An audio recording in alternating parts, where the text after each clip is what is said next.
In primetime news this evening, swift response results in rescuing of woman washed away by floodwaters, but a man is still missing.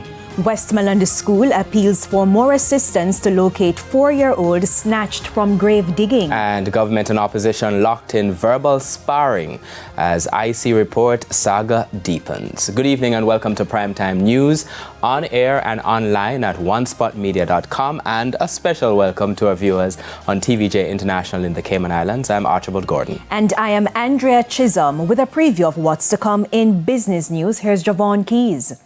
Well, Andrea, as Jamaica looks to strengthen its workforce in the shipping and logistics industry, the German ship repair Jamaica company has signed an MOU with the Hart NSTA Trust. I'll have the details later on. Thank you, Keys. And Jordan Fort has a preview of Primetime Sports. Well, there were goals galore in the Issa Manning Cup today as its perennial champions started on a winning note.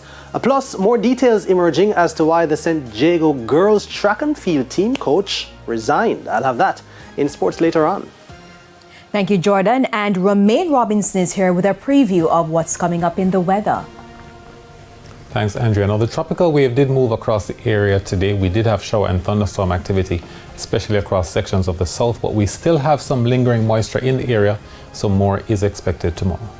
That weather report in detail, plus E-Prime as well as sports commentary later on. But before the break, the feedback question. This evening we're asking, what are your thoughts on the calls for the early reconvening of Parliament to facilitate the tabling of the Integrity Commission reports? You can share your comments online, facebook.com/television Jamaica, and you can post on X at TVJ News Center.